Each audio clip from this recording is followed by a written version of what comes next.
Hi all, ആദ്യയുടെ പുതിയൊരു വീഡിയോയിലേക്ക് എല്ലാവർക്കും സ്വാഗതം. ഇന്ന് നമ്മൾ റീഡിംഗ് ആയിട്ട് നോക്കാൻ പോകുന്നത് നിങ്ങൾ സ്നേഹിക്കുന്ന വ്യക്തിയുടെ ഇപ്പോഴത്തെ സിറ്റുവേഷൻ എന്താണെന്നുള്ളൊരു കാര്യമാണ് ഇന്ന് നമ്മൾ റീഡിംഗ് ആയിട്ട് നോക്കാൻ പോകുന്നത്. അപ്പോൾ എല്ലാവരും നന്നായിട്ട് മെഡിറ്റേഷൻ ചെയ്യുക, വളരെ പോസിറ്റീവ് മൈൻഡോടുകൂടി മാത്രം ഈ റീഡിങ്സ് കാണാൻ ശ്രമിക്കുക. അതുപോലെ തന്നെ മഴയാണ്, എല്ലാവരും സേഫായിട്ടിരിക്കുക. എല്ലായിടത്തും വെള്ളപ്പൊക്കവും മണ്ണിടിച്ചിലും എല്ലാമാണ്. നിങ്ങൾ സേഫായിട്ടിരിക്കുക. അതുപോലെ തന്നെ കുറേ ആൾക്കാർ വന്നിട്ട് എനിക്ക് പേഴ്സണലി മെസ്സേജ് അയച്ചിട്ടുണ്ടായിരുന്നു, എന്തുകൊണ്ടാണ് ജനറൽ റീഡിങ് ഇടാത്തത്, എന്താണ് മാഡം പ്രശ്നം എന്നൊക്കെ ചോദിച്ച്. ഒരു പ്രശ്നമില്ല. എന്നെ സംബന്ധിച്ച് പേഴ്സണൽ റീഡിങ് എടുത്തു കൊടുത്തതിന് ശേഷം മാത്രമേ ജനറൽ റീഡിങ് ഇടുകയുള്ളൂ. കാരണം ജനറൽ റീഡിങ്ങിന് വേണ്ടി ഒരുപാട് പേര് വെയിറ്റിംഗ് ആണെന്ന് അറിയാം. എന്നാലും പേഴ്സണൽ റീഡിങ്ങിന് നമ്മൾ അത്രേ വാല്യൂ കൽപ്പിക്കുന്നത്. ഇപ്പോൾ ഒരാൾ നമ്മളുടെ അടുത്ത് വന്ന് ഒരു കാര്യം ചോദിക്കുകയാണ്, അപ്പോൾ അതിന് ഇന്നോ അല്ലെങ്കിൽ നാളെ കൊണ്ട് മറുപടി കിട്ടിയാൽ നിങ്ങൾക്കൊരു ഗുണം ഉണ്ടാവുള്ളൂ. അല്ലെങ്കിൽ നിങ്ങൾ ആഗ്രഹിക്കുന്ന ഒരു കാര്യങ്ങൾ അന്നേരം തന്നെ അറിഞ്ഞാൽ നിങ്ങൾക്ക് അതിനനുസരിച്ചുള്ള ഒരു തീരുമാനങ്ങൾ എടുക്കാനും സാധിക്കുള്ളൂ. അതുകൊണ്ടാണ് ജനറൽ റീഡിങ്ങിൻ്റെ അകത്ത് ഇത്രത്തോളം നമുക്ക് പ്രോപ്പറായിട്ട് ഡെയിലി വീഡിയോസ് ഇടാൻ സാധിക്കാത്തതിൻ്റെ ഒരു കാരണം എന്ന് പറയുന്നത്. അപ്പോൾ നമുക്ക് എന്തായാലും റീഡിങ്സിലേക്ക് കിടക്കാം. Okay, universe please guide us. Universe, please guide us. Universe, please guide us.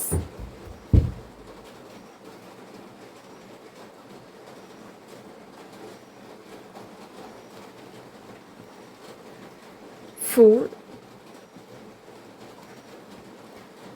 5 of wands,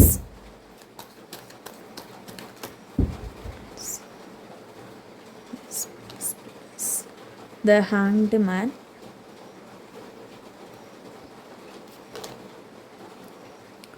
page of swords, 9 of swords. Divine, please guide us. നിങ്ങളുടെ പേഴ്സൻ്റെ ഇപ്പോഴത്തെ ഒരു situation, the moon, king of wands, king of cups and 4 of swords. Divine, please guide us. 6 of cups, 3 of pentacles and bottom of the deck 5 of swords ആണ് വന്നിട്ടുള്ളത്. Okay, അപ്പം നമുക്ക് ആദ്യത്തെ തന്നെ ഒരു സ്പ്രെഡ് എന്ന് പറയുമ്പോൾ ദ ഫൂൾ എന്ന് പറയുന്ന ഒരു എനർജിയാണ്. ഇപ്പം നിലവിൽ നിങ്ങളുടെ പേഴ്സണെ നമുക്ക് നോക്കാൻ നേരത്തെ ഇപ്പോഴത്തെ അവരുടെ ഒരു സാഹചര്യം എന്ന് പറയുമ്പോൾ ഇപ്പോൾ അവരെന്തോ ഒരു പ്രശ്നത്തിൽ പെട്ട് നിൽക്കുകയാണെന്നാണ് ഈ ഒരു സമയത്ത് കാണാൻ കഴിയുന്നത്. അതായത് ഇവരായിട്ട് തന്നെ പോയി പെട്ട ഒരു പ്രശ്നമാണ്, നിങ്ങളുടെ പേഴ്സൺ അറിയാതെ പെട്ടുപോയ ഒരു പ്രശ്നമായിട്ടാണ് നിലവിൽ കാണാൻ കഴിയുന്നത്. ഈ വ്യക്തിക്ക് എന്ന് പറയുമ്പോൾ കുറച്ച് എടുത്തുചാട്ടമുള്ളൊരു വ്യക്തിയാണ്. ഭയങ്കരമായിട്ട് കാര്യങ്ങൾ ഒരു ഒന്നും കൂടെ റീതിങ്ക് ചെയ്യത്തില്ല. അതായത് ഒരു കാര്യം അത് തെറ്റാണോ ശരിയാണോ എന്ന് ഒന്നും കൂടെ ചിന്തിക്കാതെ എടുത്തു ചാടി പുറപ്പെടുന്ന ഒരു പ്രവണതയായിട്ടാണ് നിങ്ങളുടെ പേഴ്സണെ ഇവിടെ കാണാൻ കഴിയുന്നത്.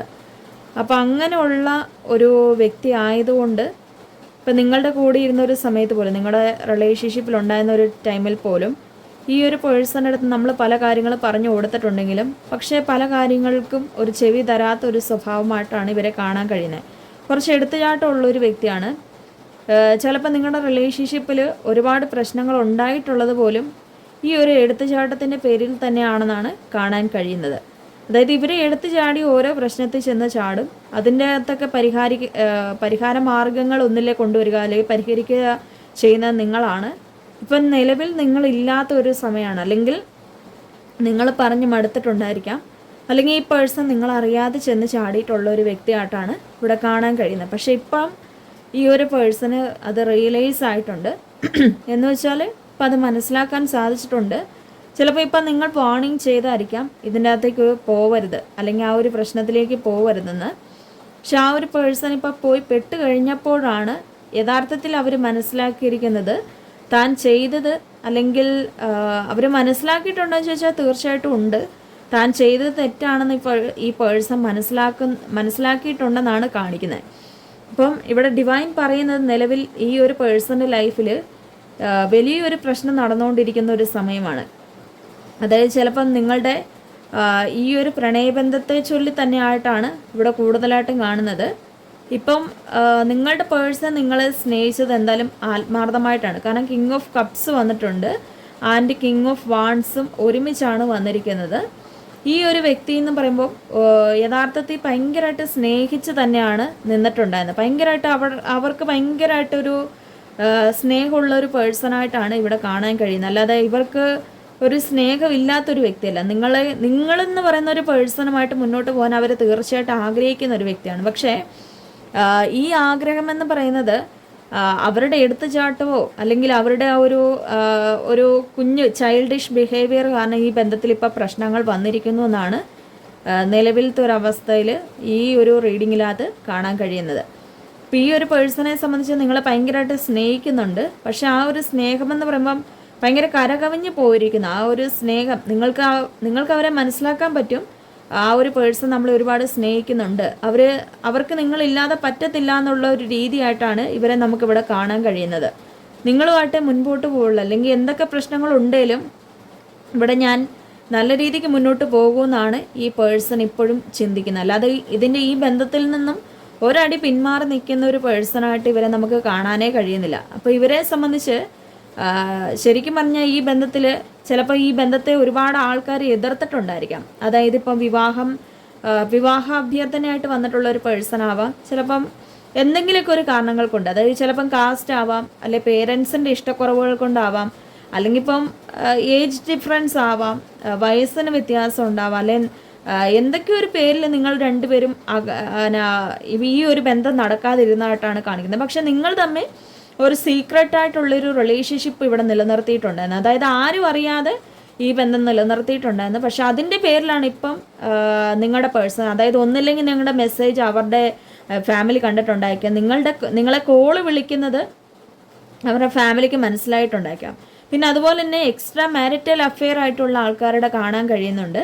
ഈ എക്സ്ട്രാ മാരിറ്റൽ അഫെയർ എന്ന് പറയുമ്പോൾ വിവാഹേതര ബന്ധമാണ്. അപ്പോൾ വിവാഹേതര ബന്ധമായതുകൊണ്ട് തന്നെ ചിലപ്പോൾ ഇപ്പം നിങ്ങൾക്ക് ആ ഒരു പേഴ്സണ് നിങ്ങൾക്ക് ആ ഒരു പേഴ്സണ് മാത്രമേ ഉണ്ടായിരിക്കുള്ളൂ. നിങ്ങൾക്ക് രണ്ടുപേർക്കും ഓൾറെഡി ഫാമിലി ഉണ്ടെങ്കിൽ പോലും അതൊരു ഭർത്താവായിട്ടോ അല്ലെങ്കിൽ നിങ്ങൾക്കൊരു ഭാര്യയായിട്ടോ നിങ്ങളുടെ പേഴ്സണെ സ്വീകരിക്കാൻ കഴിഞ്ഞിട്ടുണ്ടായിരിക്കില്ല. ഇവർ വന്നതിന് ശേഷമായിരിക്കാം ഒരുപാട് ചേഞ്ചസ് നിങ്ങളുടെ മൈൻഡിൽ തന്നെ ഉണ്ടായിട്ടുള്ളത്. അതായത് ഒപ്പം ഉണ്ട് ഒരാൾ, അല്ലെങ്കിൽ നമ്മളെ സപ്പോർട്ട് ചെയ്യാനും നമ്മളുടെ മനസ്സ് മനസ്സിലാക്കാനും ഒരു വ്യക്തി ഉണ്ടെന്ന് നിങ്ങൾക്ക് ഈ ഒരു സമയത്തെന്നല്ല, നിങ്ങൾക്ക് ഈ ഒരു റിലേഷൻഷിപ്പ് വന്നതിന് ശേഷമായിരിക്കാം മനസ്സിലായിട്ടുള്ളത്. അത് തീർച്ചയായിട്ടും നിങ്ങളുടെ പേഴ്സണും അങ്ങനെ തന്നെയാണ്. അതായത് നിങ്ങളൊപ്പം ഉണ്ട്, നിങ്ങൾ കൂടെ ഉണ്ട് എന്നുള്ളൊരു വിശ്വാസം ആ ഒരു പേഴ്സണുണ്ട്. ഇപ്പോൾ ഈ എക്സ്ട്രാ മാരിറ്റൽ അഫെയറും അങ്ങനെയായിട്ടുള്ളവരുടെയും, അല്ലെങ്കിൽ ഈ ബന്ധം ഉറപ്പിച്ചു വെച്ചതോ, അല്ലെങ്കിൽ ഈ പ്രൊപ്പോസായിട്ട് വന്നതോ, അതായത് വിവാഹ അഭ്യർത്ഥനയായിട്ട് വന്നതോ ആവാം ഈ ഒരു പേഴ്സൺ എന്ന് പറയുന്നത്. നിങ്ങൾക്ക് കല്യാണം ആലോചിച്ച് വന്നതാവാം, അല്ലെങ്കിൽ നിങ്ങൾക്ക് ഒരു പെണ്ണ് കണ്ടിട്ടുള്ളതാവാം നിങ്ങളുടെ പേഴ്സൺ എന്ന് പറയുന്നത്. അപ്പോൾ അവർക്ക് ഈ ബന്ധത്തിൽ ഒരു താല്പര്യം ഉണ്ടായിരുന്നു, നിങ്ങൾക്കും ഒരു ബന്ധത്തിൽ താല്പര്യം ഉണ്ടായിരുന്നു. ശരിക്കും പറഞ്ഞാൽ നിങ്ങൾക്ക് രണ്ടുപേർക്കും ഈ ബന്ധത്തിൽ താല്പര്യം ഉണ്ട്. പക്ഷേ മറ്റാരുടെയൊക്കെ ഒരു നിർബന്ധത്തിന് വഴങ്ങി നിങ്ങളുടെ പേഴ്സൺ മാറി നിന്നെന്നല്ല, അവരെ കാണിക്കാൻ വേണ്ടി മാറി നിൽക്കുന്നു. അല്ലാതെ നിങ്ങൾ എന്ന് പറയുന്ന ഒരു വ്യക്തിക്ക് വേണ്ടി അവരെന്ത് ചെയ്യാനും മടിക്കാത്ത ഒരു പേഴ്സണാണ്. പക്ഷെ ഇപ്പം അവരുടെ കയ്യിൽ നിന്ന് കാര്യങ്ങളെല്ലാം വിട്ടുപോയിരിക്കുന്നു എന്നാണ് കാണാൻ കഴിയുന്നത്. ഇപ്പം അവർക്ക് വീട്ടിൽ നിൽക്കാൻ പറ്റത്തില്ലാത്തൊരവസ്ഥയാണ്. കാരണം ചിലപ്പം ഫാമിലി എന്ന് പറയുമ്പോൾ, അതായത് കുടുംബം, കുട്ടികൾ, അല്ലെ പേരൻസ് എന്ന് പറയുമ്പോൾ ഭയങ്കരമായിട്ട് ഈ പേഴ്സൺ ഇങ്ങനെ അതിന് കുറച്ചും കൂടെ മുൻതൂക്കം കൊടുക്കുന്നൊരു വ്യക്തിയാവാം. എന്ന് വെച്ചാൽ ആ ഒരു കാര്യങ്ങളെ കഴിഞ്ഞും നിങ്ങളെ കഴിഞ്ഞ് അവർക്ക് ആ പ്രയോറിറ്റി കൊടുക്കുന്നു എന്നല്ല, പകരം സമൂഹത്തിന് മുൻപിൽ ഇപ്പോൾ ഈ പേഴ്സൺ, അതായത് ഒരു ഉദാഹരണം പറയുവാണെങ്കിൽ ഈ പേഴ്സൺ ഓൾറെഡി വിവാഹം ചെയ്ത്, അപ്പോൾ കുടുംബമുണ്ട്, ഭാര്യയുണ്ട്, അല്ലെങ്കിൽ ഭർത്താവുണ്ട്, മക്കളുണ്ട്. അപ്പോൾ സമൂഹത്തിന് മുൻപിൽ അത് ജീവിച്ച് കാണിക്കണമല്ലേ, സമൂഹത്തിന് മുൻപിൽ താനൊരു തെറ്റുകാരിയാണെന്നോ സമൂഹം കുറ്റപ്പെടുത്തും. അതുകൊണ്ട് ഇപ്പോൾ ഈ പേഴ്സൺ അവിടെ വളരെയധികം ആ പ്രശ്നങ്ങൾ മാറ്റിവിടാൻ ശ്രമിച്ചുകൊണ്ടിരിക്കുകയാണെന്നാണ് കാണിക്കുന്നത്. ഒപ്പം നിങ്ങളോട് സംസാരിക്കാതിരിക്കുന്നതിൽ അവർക്ക് ഒരുപാട് ബുദ്ധിമുട്ടും ഉള്ളതായിട്ട് കാണിക്കുന്നുണ്ട്. ഒരുപാട് അവർ വേദനിക്കുന്നുണ്ട്, അവർ സ്വയമേ പശ്ചാത്തപിക്കുന്നുണ്ട്. തൻ്റെ കയ്യിൽ നിന്ന് വീണ് പോയിട്ടുള്ള ഒരു തെറ്റ് കാരണമാണല്ലോ ഇങ്ങനെ സംഭവിച്ചത് എന്നുള്ളൊരു പശ്ചാത്താപം അവരുടെ മനസ്സിൻ്റെ ഉള്ളിലുണ്ട്. അല്ലെങ്കിൽ അങ്ങനെ ആ ഒരു സമയത്ത് ചെയ്യണ്ടായിരുന്നു എന്നുള്ള ഒരു തോന്നലുകൾ ഇപ്പോൾ ഈ വ്യക്തിയുടെ മനസ്സിൻ്റെ ഉള്ളിൽ വന്നുകൊണ്ടിരിക്കുകയാണ്. അപ്പോൾ ഡിവൈൻ പറയുന്നത് നിലവിൽ നിങ്ങളുടെ വ്യക്തിയെ സംബന്ധിച്ച് ശരിക്കും പറഞ്ഞാൽ അവർക്ക് ഈ ഒരു ബന്ധത്തിൽ എങ്ങനെയാണ്, അല്ലെങ്കിൽ അവരുടെ ഇപ്പോഴത്തെ കറണ്ട് സിറ്റുവേഷൻ നോക്കുമ്പോൾ ഭയങ്കര വലിയ പ്രശ്നമാണ്. ഇതിപ്പോൾ നമ്മൾ നിസ്സാരമായിട്ട് കാണേണ്ട ഒരു പ്രശ്നമല്ല, വലിയൊരു പ്രശ്നമാണ് ഇപ്പോൾ അവരുടെ ലൈഫിൽ കടന്നു പോയിക്കൊണ്ടിരിക്കുന്നത്. ഒരുപക്ഷെ നിങ്ങൾക്ക് ആ ഒരു പേഴ്സൺ വിളിക്കുന്നില്ല, സംസാരിക്കുന്നില്ല എന്നുള്ളൊരു ബുദ്ധിമുട്ട് മാത്രമേ ഉള്ളായിരിക്കാം. പക്ഷെ നിങ്ങളുടെ പേഴ്സണ് നിങ്ങളെ കാണാതിരിക്കുന്നതിലും ബുദ്ധിമുട്ടുണ്ട്. അതുപോലെ തന്നെ ഇപ്പം നിലവിൽ അവരുടെ ജീവിതത്തിലും ഇപ്പോൾ പ്രശ്നങ്ങൾ വന്നുകൊണ്ടിരിക്കുകയാണ്. അതായത് ചിലപ്പം കേസായിട്ട് പോയിട്ടുണ്ടാവാം, കോടതി വിധികളിലേക്ക് പോയിട്ടുണ്ടാവാം. അപ്പോൾ കേസ് കോടതികൾ ചിലപ്പോൾ ഈ പേഴ്സൺ ജയിലിൽ കിടക്കേണ്ട ഒരു അവസ്ഥ വരുന്നുണ്ടാവാം, അല്ലെങ്കിൽ ഇപ്പോൾ ഈ പേഴ്സണ് അവർ പറയുന്ന കാര്യങ്ങൾ ചെയ്തു കൊടുക്കേണ്ട ഒരു അവസ്ഥ വരുന്നുണ്ടാവാം. ഫാമിലിയുടെ നിർബന്ധപ്രകാരം മേ ബി ഇപ്പം മറ്റൊരു വ്യക്തിനെ കണ്ടുപിടിക്കേണ്ട ഒരു സിറ്റുവേഷൻസ് വന്നിട്ടുണ്ടായിരിക്കാം. അങ്ങനെയുള്ള ഒരു അവസ്ഥയിലാണ് നിങ്ങളുടെ പേഴ്സൺ നിൽക്കുന്നത്. മൊത്തത്തിൽ ഒരു പെട്ടു എന്ന് തന്നെ പറയാം. അതായത് ഇപ്പോഴും മൊത്തത്തിൽ ഈ പേഴ്സൺ മൊത്തത്തിൽ പെട്ട് നിൽക്കുന്ന ഒരു അവസ്ഥയായിട്ടാണ് ഇവിടെ കാണാൻ കഴിയുന്നത്. ശരിക്കും അവർ നന്നായിട്ട് പേടിക്കുന്നുണ്ട്. അതായത് കുടുംബപരമായിട്ടാണ് ഈ പേഴ്സൺ നന്നായിട്ട് പ്രശ്നങ്ങൾ അനുഭവിക്കുന്നത്. ഇപ്പം ചിലപ്പോൾ ഇപ്പോൾ ഈ പേഴ്സണ് ഒരു സാമ്പത്തികമായിട്ടുള്ള അതായത് കുടുംബത്തിലുള്ള സാമ്പത്തിക വിഷയങ്ങൾ ഈ പേഴ്സണെ വല്ലാതെ ഒരു അലയടിപ്പിക്കുന്നു. അവരുടെ മനസ്സിൻ്റെ ഉള്ളിനെ ആ ഒരു തണുപ്പിക്കുന്നില്ല, പകരം ഭയങ്കരമായിട്ട് ഇങ്ങനെ കുത്തിത്തറയ്ക്കുന്ന പോലെ, അല്ലെങ്കിൽ ഈ പേഴ്സൺ ഓരോ ദിവസവും കഴിയുന്നവരും ഓരോരോ പ്രശ്നങ്ങൾ ഇങ്ങനെ കൂടിക്കൊണ്ട് വരുവാണ്. ഇപ്പം കുറ്റപ്പെടുത്തുന്നുണ്ടാവാം, അല്ലെങ്കിൽ അവർ മാത്രം ഒറ്റപ്പെട്ട് നിൽക്കുന്നു, ബാക്കി എല്ലാവരും കൈകോർത്ത് നിൽക്കുന്നു, അവരെ സപ്പോർട്ട് ചെയ്യാൻ ആരുമില്ല, സംസാരിക്കാൻ ആരുമില്ല. അങ്ങനെയുള്ള ഒരു അവസ്ഥയിലാണ് നിങ്ങളുടെ പേഴ്സൺ ഇപ്പം നിൽക്കുന്നത്. അപ്പോൾ ഇവരുടെ ഇപ്പോഴത്തെ ഒരു കാര്യം നോക്കുമ്പോൾ ഇവർക്ക് എന്ത് ചെയ്യണം എന്നറിയില്ല. കാരണം പ്രത്യേകിച്ചും ഈ പേഴ്സൺ ഒരു കുഞ്ഞു കുട്ടികളുടെ ഒരു മനസ്സാണ്. പെട്ടെന്നൊരു പ്രശ്നം വന്നാൽ പെട്ടെന്ന് അതെങ്ങനെ കൈകാര്യം ചെയ്യണമെന്ന് അറിയില്ലാത്ത ഒരു പ്രകൃതമായിട്ടാണ് കാണിക്കുന്നത്. ചില ആൾക്കാരെ സംബന്ധിച്ച് പ്രായം കുറവാണെങ്കിലും കൂടുതലാണെങ്കിലും ചില വ്യക്തികൾക്ക് ഭയങ്കര മെച്യൂർഡ് ആയിരിക്കും അവർ. അതായത് പെട്ടെന്നൊരു പ്രശ്നം വന്നാൽ അതെങ്ങനെ പരിഹരിക്കണം, എങ്ങനെ പരിഹരിച്ച് തീർക്കണം എന്നുള്ളൊരു മനസ്സ് അവർക്കുണ്ടായിരിക്കും. പക്ഷെ നിങ്ങളുടെ പേഴ്സൺ അങ്ങനെയല്ല. പെട്ടെന്നൊരു പ്രശ്നം വന്നു കഴിഞ്ഞാൽ അവരെ സ്തംഭിച്ചു പോകും. എന്താണ് നെക്സ്റ്റ് ആയിട്ട് ചെയ്യേണ്ടത്, അല്ലെ പെട്ടെന്ന് എന്ത് തീരുമാനം എടുക്കണമെന്ന് കൃത്യമായിട്ട് അറിയില്ലാത്തൊരു വ്യക്തിയായിട്ടാണ് നിങ്ങളുടെ വ്യക്തിനെ ഇവിടെ കാണാൻ കഴിയുന്നത്. അപ്പോൾ ഇപ്പം നിങ്ങളുടെ പേഴ്സൺ എന്ന് പറയുമ്പോൾ ഒരു വലിയ പ്രശ്നത്തിൽ പെട്ട് നിൽക്കുകയാണ്. ഇപ്പം നിങ്ങളുടെ മനസ്സ് നോക്കാൻ നേരത്ത് നിങ്ങൾ ഈ ബന്ധത്തിൽ പൂർണ്ണമായിട്ട് നിൽക്കാൻ ശ്രമിക്കുന്നുണ്ട്. പക്ഷെ നിങ്ങളിവിടെ ആ ഒരു പേഴ്സണെ പറ്റി ഓർത്ത് അവരിങ്ങനെ നമ്മളെ ചതിച്ചിട്ട് പോയോ, അല്ലെ ഒരു സുപ്രഭാതത്തിൽ നിങ്ങളെ വിട്ടിട്ട് പോയതായിരിക്കാം. അപ്പോൾ നിങ്ങൾക്ക് അതിൻ്റെ റീസണോ കാര്യങ്ങളൊന്നും അറിയത്തില്ലായിരിക്കാം. പക്ഷേ നിങ്ങൾ ആ ഒരു റീസൺ അറിയണം. ആ പേഴ്സൺ ഒരു സുപ്രഭാതത്തിൽ വിട്ടിട്ട് പോയത് മേ ബി അവരുടെ ഫോൺ പിടിച്ചു വെച്ചിട്ടുണ്ടായിരിക്കാം. നിങ്ങളോട് മിണ്ടാതിരിക്കാനുള്ള എല്ലാ വഴികളും ചിലപ്പോൾ തേർഡ് പാർട്ടി ചെയ്തിട്ടുണ്ടാവാം. തേർഡ് പാർട്ടിക്ക് നിങ്ങളെ നേരിട്ട് അറിയത്തില്ലായിരിക്കാം. ചില വ്യക്തികളെ നോക്കുമ്പോൾ നേരിട്ട് അറിയാവുന്ന വ്യക്തികളായിട്ടാണ് കാണിക്കുന്നത്. അപ്പോൾ നിങ്ങളോട് സംസാരിക്കാനുള്ള യാതൊരു വഴികളും ഇല്ലാതെ ഒരലയുന്ന ഒരവസ്ഥയാണ് നിങ്ങളുടെ വ്യക്തിക്ക് ഇപ്പം നേരിടേണ്ടതായിട്ട് വരുന്നത്. ഇപ്പം ആ തേർഡ് പാർട്ടി ചിരിച്ചുകൊണ്ടാണ് നിൽക്കുന്നത്. നിങ്ങളെ നിങ്ങളുടെ പേഴ്സണും തമ്മിൽ അകറ്റിയപ്പം അവർക്ക് വല്ലാതെ സന്തോഷമായിട്ടും അല്ലെങ്കിൽ അവരതിൻ്റെ അകത്ത് ഹാപ്പി ആയിട്ടുമാണ് ഇപ്പം നിൽക്കുന്നത്. യഥാർത്ഥത്തിൽ ആ ഒരു പേഴ്സണ് നിങ്ങളുടെ വ്യക്തി ഒരു ശാന്തമായിട്ടുള്ള ഒരു സ്വഭാവമുള്ള ഒരു വ്യക്തിയാണ്. അതായത് എന്ത് കാര്യവും അതിൻ്റേതായിട്ടുള്ള രീതിക്ക് പരിഹരിച്ച് തീർക്കുന്ന ഒരു പേഴ്സണാണ്. അത് എത്ര നാളെടുത്തെന്ന് പറഞ്ഞാലും അവർ കറക്റ്റായിട്ട് കാര്യങ്ങൾ ചെയ്ത് തീർക്കാതിരിക്കുക. അപ്പം നിങ്ങളോട് ഇവിടെ വെയിറ്റ് ചെയ്യാൻ പറയുന്നുണ്ട്, ആൻഡ് ലെറ്റ് ഗോ ചെയ്യാൻ പറയുന്നുണ്ട്. അതായത് ഇപ്പം നിങ്ങൾ വിളിച്ചു കഴിഞ്ഞാൽ പിന്നെ ആ ഒരു പേഴ്സനെ ഇപ്പം നമ്മൾ വിളിക്കുകയോ സംസാരിക്കുകയോ ചെയ്തു കഴിഞ്ഞാൽ കൂടുതലും പ്രശ്നങ്ങൾ രൂക്ഷമാവാൻ സാധ്യതയുണ്ട്. ചിലപ്പോൾ നിങ്ങളുടെ ലൈഫിനെ അത് ബാധിക്കാൻ സാധ്യതയുണ്ട്. ചിലപ്പോൾ നിങ്ങളിപ്പോൾ ഓൾറെഡി ഫാമിലി ഉള്ളൊരു പേഴ്സണാണ്, നിങ്ങളുടെ ഫാമിലിയും കൂടെ പോകാൻ സാധ്യതയുണ്ട്, അല്ലെങ്കിൽ നിങ്ങളുടെ ഫാമിലിയിലും പ്രശ്നങ്ങൾ കൂടാൻ സാധ്യതയുണ്ട്. അപ്പോൾ അതുകൊണ്ട് നിങ്ങളിപ്പോൾ ആ ഒരു പേഴ്സണെ വിളിക്കാൻ പാടില്ല. അല്ലെങ്കിൽ ഇപ്പോൾ ഫാമിലി ഒന്നും ഇല്ലാത്ത ഒരു വ്യക്തിയാണെങ്കിൽ, അല്ലെങ്കിൽ ഇപ്പം നിങ്ങൾ സ്നേഹിച്ച് വിവാഹം കഴിക്കാനിരുന്ന ഒരു വ്യക്തിയാവാം. അപ്പോൾ ആ ഒരു പേഴ്സണെ അവരുടെ സമയത്തിലേക്ക് വിട്ടുകൊടുക്കുക.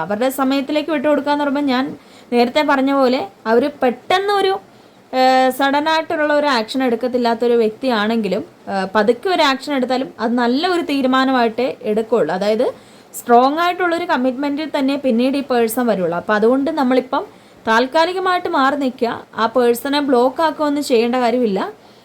കോള് വിളിക്കാതിരിക്കുക, അങ്ങോട്ട് മെസ്സേജ് അയക്കാതിരിക്കുക. അവർ വരുന്നോടം വരെ, അവർ കോള് വിളിക്കുന്നോടം വരെയും മെസ്സേജ് അയക്കുന്നോടം വരെ നിങ്ങളോട് വെയിറ്റ് ചെയ്യാനാണ് ഡിവൈൻ ഇവിടെ ഇന്ന് നമുക്ക് അഡ്വൈസ് തന്നിരിക്കുന്നത്. ഈ ഒരു അഡ്വൈസ് നിങ്ങൾ പാലിച്ച് മുൻപോട്ട് പോകാനും ഡിവൈൻ നമുക്ക് നിർദ്ദേശം തരുന്നുണ്ട്. ഓക്കെ, അപ്പോൾ ഇന്നത്തെ റീഡിങ്, ഈ ഒരു റീഡിങ് നല്ലൊരു റീഡിംഗ് ആയിരുന്നു. എല്ലാവർക്കും ഇഷ്ടപ്പെട്ടെന്ന് കരുതുന്നു. മഴയാണ്, എല്ലാവരും സേഫായിട്ടിരിക്കുക. അപ്പോൾ അടുത്തൊരു വീഡിയോ ആയിട്ട് കാണാം. എല്ലാവർക്കും ബായ്.